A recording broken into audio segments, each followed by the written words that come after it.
Doctor, ಸಾಮಾನ್ಯವಾಗಿ ಇವಾಗಂತೂ ಮಹಿಳೆಯರಲ್ಲಿ PCOD ಹಾಗೇನೆ PCOS ಕಾಮನ್ ಆಗಿ ಇದ್ದೇ ಇರುತ್ತೆ. ಸೊ ಮಕ್ಕಳಾಗ್ತಿಲ್ಲ ಅನ್ನುವಂತಹ ಸಮಸ್ಯೆ ಕೂಡ ಹೆಚ್ಚಾಗ್ತಾನೆ ಹೋಗ್ತಾ ಇದೆ. ಸೊ ಇವೆರಡನ್ನು ಕೂಡ ತಾಳೆ ಹಾಕಿ ನೋಡಿದಾಗ ಹೆಚ್ಚಾಗಿ PCOS ಇರುತ್ತೆ, ಆ ಕಾರಣದಿಂದಾಗಿಯೂ ಕೂಡ ಮಕ್ಕಳಾಗದೇ ಇರುವಂತಹ ಚಾನ್ಸಸ್ ಇರುತ್ತೆ ಅನ್ನೋದನ್ನೇ ಎಲ್ಲರೂ ಕೂಡ ಜನರಲ್ ಆಗಿ ಹೇಳ್ತಾರೆ. ಹಾಗಿದ್ರೆ ಈ PCOS ಇದ್ದಾಗ ಅದು ಮಕ್ಕಳಾಗದೇ ಇರೋದಕ್ಕೆ ಹೇಗೆ ಪರಿಣಾಮವನ್ನು ಬೀರುತ್ತೆ? ಈಗ ಫಸ್ಟ್ PCOS ಅಂದ್ರೆ ಪಾಲಿಸಿಸ್ಟಿಕ್ ಓವೇರಿಯನ್ ಸಿಂಡ್ರೋಮ್ ಅಂತ. ಈಗ ಇತ್ತೀಚಿನ ದಿನಗಳಲ್ಲಿ ನಾವು ತುಂಬಾನೇ ಕಾಮನ್ ಆಗಿ ನೋಡ್ತಾ ಇದೀವಿ. ಈಗ ಒಂದು 100 ಹೆಣ್ಮಕ್ಳಿದ್ರೆ 100ರಲ್ಲಿ 5ರಿಂದ 20% ಅಥವಾ 5ರಿಂದ 20 ಜನಕ್ಕೆ ಈ PCOS ಇದೆ ಅಂತ ಹೇಳ್ತೀವಿ. ಅಂದ್ರೆ ಇನ್ನೊಂದೇನು ಅಂತ ಹೇಳಿದ್ರೆ ಈ PCOS ಇದೆ ಅಂತ ಎಷ್ಟೋ ಜನಕ್ಕೆ ಗೊತ್ತಿರೋದಿಲ್ಲ. ಅಂದ್ರೆ ಈಗ ಅವ್ರಿಗೆ ತಾನೇ ಪೀರಿಯಡ್ಸ್ ಆಗ್ತಾ ಇರುತ್ತೆ ರೆಗ್ಯುಲರ್ ಆಗಿ, ಅಥವಾ ಬೇರೆ ಏನು ತೊಂದರೆ ಇರೋದಿಲ್ಲ, ನ್ಯಾಚುರಲ್ ಆಗಿ ಕನ್ಸೀವ್ ಆಗ್ಬಿಟ್ಟಿರ್ತಾರೆ. ಸೊ ಅವ್ರಿಗೆ PCOS ಇದೆ ಅಂತ ತೊಂದರೆ ಕೂಡ ಗೊತ್ತೇ ಇರಲ್ಲ ಎಷ್ಟೋ ಜನಕ್ಕೆ. ಇಲ್ಲ ಗೊತ್ತಿದೆ ಅಥವಾ ತೊಂದರೆ ಇದೆ ಅಂತ ಆದ್ರೆ ಈಗ PCOS ಅಲ್ಲಿ ಮೇನ್ ಆಗಿ ಪೀರಿಯಡ್ಸ್ ಪ್ರಾಬ್ಲಮ್ ಇರುತ್ತೆ. ಅವ್ರಿಗೆ ತಿಂಗಳ ಪೀರಿಯಡ್ಸ್ ರೆಗ್ಯುಲರ್ ಆಗಿ ಬರ್ತಾ ಇರೋದಿಲ್ಲ. ಆ ತರ ಇದ್ದಾಗ ಆ ಮೊಟ್ಟೆ ಬೆಳವಣಿಗೆ ಅಂತ ಏನ್ ಹೇಳ್ತೀವಿ, ಆ ಮೊಟ್ಟೆ ಬೆಳವಣಿಗೆ ಆಗಿರ್ಬೋದು ಅಥವಾ ಮೊಟ್ಟೆ ರಿಲೀಸ್ ಆಗೋದು ಏನಂತ ಹೇಳ್ತೀವಿ, ಅದರಲ್ಲಿ ತೊಂದರೆ ಇರುತ್ತೆ.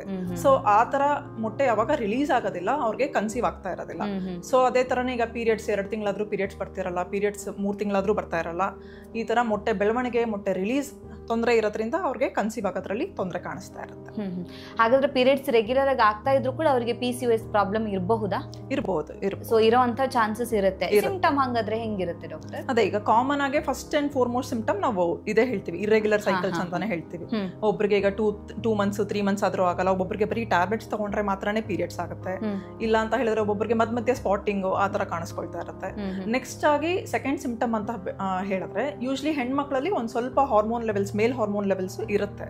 ಆದ್ರೆ ಈ PCOS ಪೇಷಂಟ್ಸ್ ಅಲ್ಲಿ ಮೇಲ್ ಹಾರ್ಮೋನ್ಸ್ ಅಂತ ಏನ್ ಹೇಳ್ತೀವಿ, ಗಂಡಸರ ಹಾರ್ಮೋನ್ಸ್ ಅಂತ ಅದು ಜಾಸ್ತಿ ಇರುತ್ತೆ ಅಂತ ಹೇಳಿದ್ರೆ ಅವಾಗ ಏನಾಗುತ್ತೆ, ಅವರಲ್ಲಿ ಮುಖ ಎಲ್ಲ ಜಿಡ್ಜಿಡ್ ಕಾಣಿಸ್ಕೊಳ್ಳೋದು, ಮೊಡವೆಗಳು ಬರೋದು, ಆಮೇಲೆ ಗಡ್ಡ ಮೀಸೆ ತರ ಬರೋದು, ಕೂದಲು ಉದ್ರೋದು, ಕತ್ಸುತ್ತಲ ಒಂಥರ ಕಪ್ ಪ್ಯಾಚಸ್ ತರ ಆಗೋದು. ಸೊ ಈ ತರ ಡಿಫ್ರೆಂಟ್ ಸಿಂಪ್ಟಮ್ಸ್ ಕಾಣಿಸ್ಕೊಳ್ಳುತ್ತೆ. ಇಲ್ಲ ಅಂತ ಹೇಳಿದ್ರೆ ಮೋಸ್ಟ್ PCOS ಪೇಷಂಟ್ಸ್ ಅವರು ತೂಕ ಜಾಸ್ತಿ ಇರ್ತಾರೆ ಅಥವಾ ಓವರ್ ವೆಯ್ಟ್ ಅಥವಾ ಒಬೇಸ್ ಅಂತ ಹೇಳ್ತೀವಿ. ಸೊ ಅವರಲ್ಲಿ ಕಾಮನ್ ಆಗಿ ಆತರ ಇದ್ದಾಗ BP ಬರೋ ಚಾನ್ಸಸ್, ಶುಗರ್ ಬರೋ ಚಾನ್ಸಸ್ ಇದೆಲ್ಲಾನು ಕಾಮನ್ ಆಗಿ ಕಾಣಿಸ್ಕೊಳ್ಳುತ್ತೆ. ಸೊ ಈ ತರ ನಾನಾ ರೀತಿ PCOS ಪೇಷಂಟ್ಸ್ ಪ್ರೆಸೆಂಟ್ ಮಾಡ್ತಾರೆ. ಓಕೆ.